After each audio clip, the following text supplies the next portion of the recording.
Welcome back to another video tutorial brought to you by thevirtualinstructor.com. Today we're going to be dealing with facial proportions.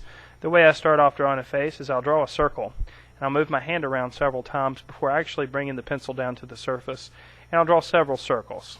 That's going to represent your cranium, the part that holds your brain. Then I'm going to draw a line down from the center of that circle and almost double the size of the circle to create the length of the face. Then I'll draw the lines for the cheeks or jawbone of the face, and for males it's more of an angular line, for females it's more of a softer line, although there are exceptions to every rule. Then I'm going to visually measure down to the middle of that shape that we've created, and this is going to be our eye line. A lot of people make the mistake of putting eyes too far up on the head, somewhere where the forehead needs to be. The eyes are actually in the middle of the head. I'm also going to draw very lightly 5 shapes to represent 5 eyes across the eye line. Of course, you don't have 5 eyes on the line, but it helps you, 5 eyes across your head, but it does help you get the place where the eyes are going to be more accurate. Then I'm going to quickly draw the eyes in here. I would suggest you watch the video on how to draw eyes. It will show you step by step. In this case, I'm going to just draw it very quickly so you get the idea of where they are. Remember, this video is about proportions and not necessarily about creating a finished face drawing or a portrait. So we've got the right eye, and there's the left eye. Just to go back a little bit, you'll notice that the shape of the head I created is not an egg. It's also not an oval, but it's its own unique shape. That's why it's important to go through those steps of drawing a circle and the other steps that you saw. Next, I'm going to figure out where the nose line is, and conveniently the nose line is halfway between the eye line and the bottom of the chin. This is going to tell us where the nose ends. The bottom of the nose is going to be. Also, conveniently, the inside corners of your eyes kind of match up with the edges of your nose. So it'll give you a good idea where that nose is going to fit on the face, and there we are. Now I'm going to draw 4 lines to indicate the nose and put a little bit of shadowing with there. Again, I would suggest you watch the video on drawing noses in order to go through the step-by-step process of drawing them. Those videos are a little bit longer, and they go a little bit more in depth in how to draw these different facial features. There again, this is about facial proportions, not necessarily about portrait drawing. So there we are. We're going to have the light source coming from the right side, a little bit of shadow on the left side of the face.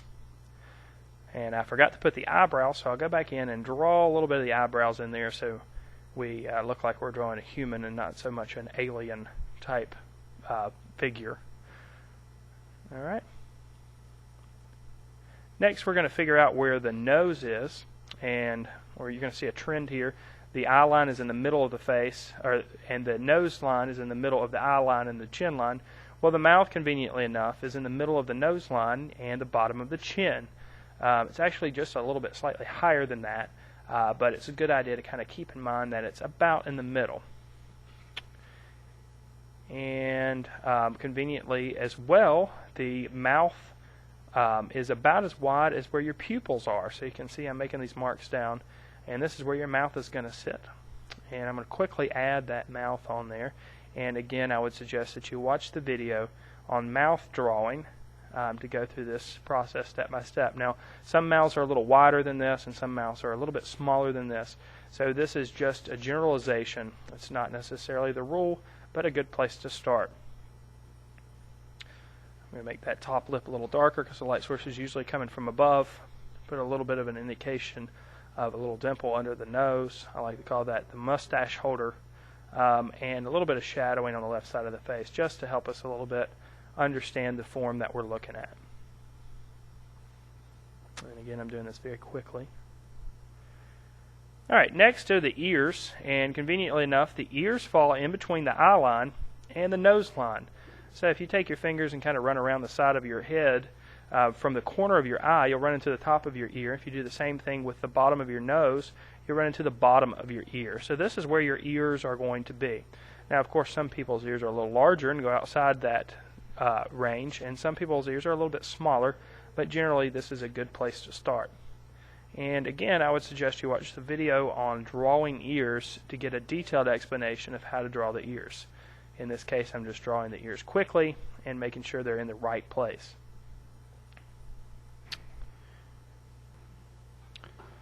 After I've got the ears on there, I'm going to darken up the edges of the face a little bit so they're a little bit more clear before we go to the next step.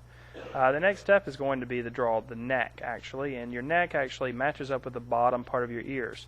Ladies' necks are generally a little bit smaller, and masculine necks are a little bit thicker, but they all start from the bottom of the ear. So we're going to kind of make our neck come down from the ears, and the figure I'm drawing could really actually be a male or a female at this point. So it's somewhere in the middle. I'm going to add a little bit of value on one side of the neck to indicate the shadowed side, just to give us a little indication of form. Alright, now with the hair, your hair actually comes off of your head a little bit. So one mistake a lot of students make is they draw the head right directly on top of the head, and it actually comes off. So we're going to start making an outline of the outside part of the hair, and we're going to come off the head a little bit. I'm going to make a little bit of a part, and again staying away from the head a little bit, making that outline stay off of the head. Now I'm going to come back on the inside and then draw the inside outline, which is going to indicate the bangs or the inner edge of that hair. Bring it all the way down to in front of the ears. And another common mistake I see a lot of people make is they'll try to draw each individual strand of hair, which is really counterproductive, nor could you probably accomplish that in a lifetime. Instead, it's better to look at the areas that are dark and the areas that are light and draw the shapes that represent them. Generally, as a rule of thumb, it's going to get darker, the value is going to get darker the closer it is to the edge of the face. So that's where we'll start. Right along the edges of the neck, we'll make that hair a little bit darker, and right in front of the forehead, on top of the head, we'll make that a little darker. Another place where the values tend to get darker is in the part of the hair or anywhere the hair curls. So we're going to go back up there in the part of the hair and indicate some shapes of value for that too. Now I'm making these shapes of value and these marks in the direction that the hair grows. So I'm not going against the grain, so to speak, when I'm making these lines. I am thinking about the texture of the hair and the direction that that hair is growing.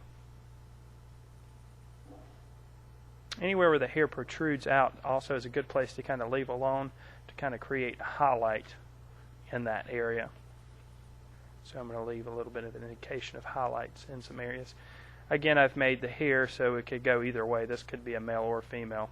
I'm going to go ahead and bring the neck down a little bit and put a little indication of a shirt down here at the bottom just to kind of finish out our proportions a little bit.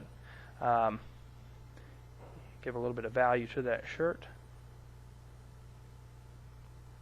And there you have it. There's your facial proportions. Remember, eye line's in the middle of the face, nose line is in the middle of the eye line and the chin line, mouth line is in the middle of the nose line and the chin line. Make sure that when you draw your hair, you bring it off your head. Good luck to you in drawing all of your portraits. Hope you've enjoyed this video tutorial.